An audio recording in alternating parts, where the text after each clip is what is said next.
given the fact that you said yesterday it would be very profitable, it was an extremely good event tonight. Do you change your mind about it being one and done? No, I'm under contract with MGM. So, yeah, I'm under contract. You know, this thing, I told you guys leading up to this, the way that this whole thing played out, tonight was meant to happen. So it happened. We did it. We killed it. And I have literally been getting blown up by everybody about this event. And I guess the other thing that we accomplished is it translated well onto television too. I feel like people felt like it was a different experience than they get on a normal Saturday night for a UFC event.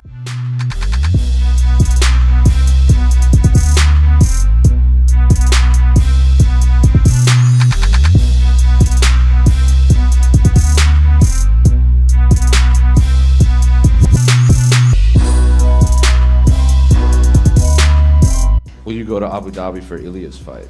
Absolutely, yes, I'm going there, and I will sit front row and I will support my brother Ilya. Of course, I love Max Holloway, but Ilya is my brother, and I believe in him, and I will enjoy his title defense.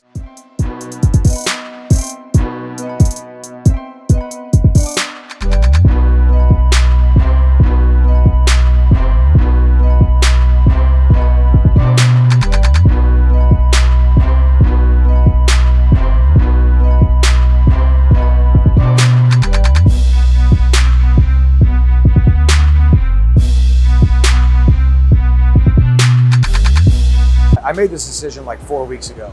I was gonna fight Charles, but I keep my mouth shut. I'm smart in that regard. It's not about me, it's about what we're gonna do as an organization. This is a great opportunity.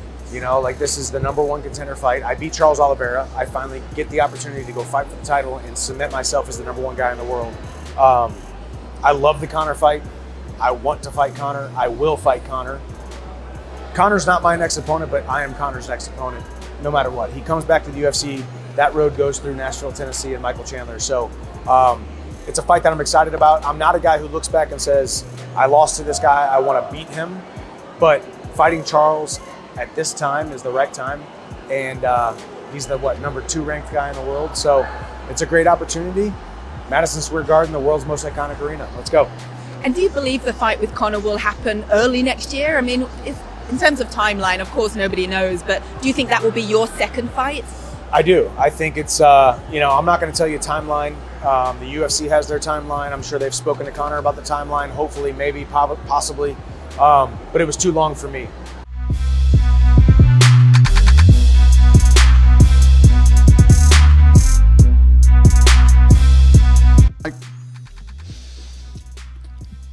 Me wanting to do the Sphere. Some things will pop up that you don't understand. I mean, not that you don't, that you didn't expect to happen, and I jump on them when they pop up. I jump on it. So, I mean, it's probably a bad example, but at one point I was talking about Elon Musk versus Mark Zuckerberg. So, any crazy shit that pops up in front of me, and I was legit negotiating with the Coliseum in Italy to do that fight, legitimately in negotiations with them, and they don't let anything happen over there. And this was going to be in the actual Coliseum. So, just making a point there that when things pop up, I'm the first guy to jump on it and try to make it happen.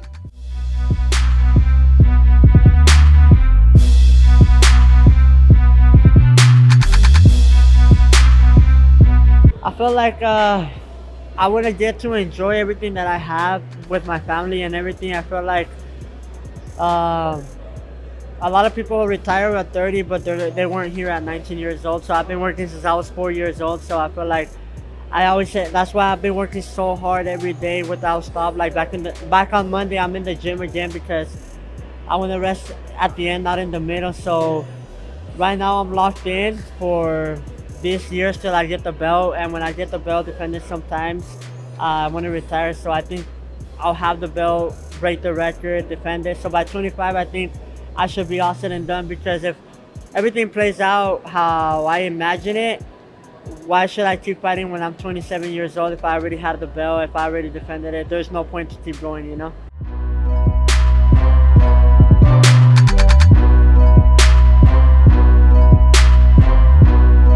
I don't know if you were trolling or not. If you could either fight Dricus du Plessis at 185 or John Jones at heavyweight, who would you fight? Ele nunca dá uma resposta clara, aí todo mundo sabe que ele tá com medo. Dricus definitely an easier fight than fighting John Jones. I think making weight will be harder than that fight. I did stop making that weight class because I say my body needed a break 2-3 fights without having to do that cut. Now I think I rested long enough. I think I can definitely do that cut and make the fight happen, but depends on him. I showed the interest many times, but he never replied. O Dricus du Plessis, ele dá sempre uma resposta tipo brincando, entendeu? A gente tá vendo que ele não quer. Ele tem que chegar, entendeu? E falar assim, ei, UFC, mas a resposta que ele dá, a gente tá vendo que ele tá com medo, cu de cachorro.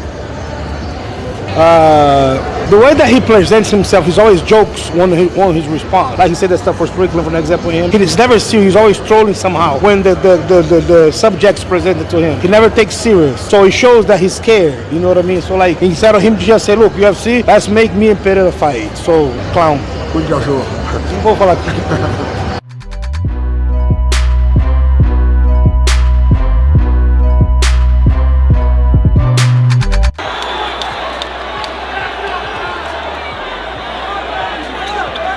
Hey, stop that.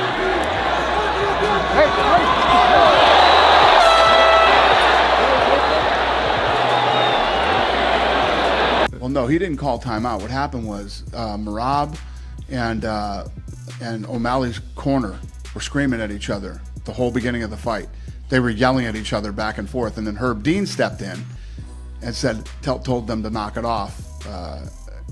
Yeah, and then the kissing in the back and standing up and walking away before the bell, that I have no idea. Merab does some, you know what I mean? Yeah. It was weird, but not shocking.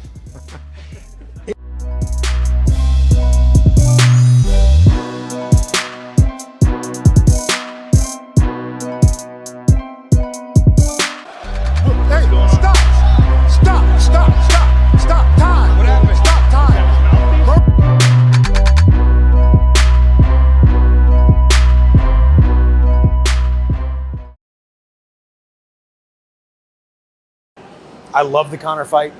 I want to fight Conor. I will fight Conor. Conor's not my next opponent, but I am Conor's next opponent.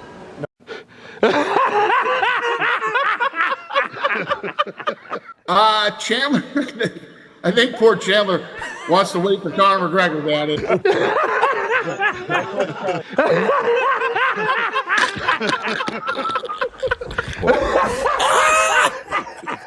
I know everybody was looking for a fight announcement. Trust me, I wish I had that as well, but nothing there yet, but it's going to happen.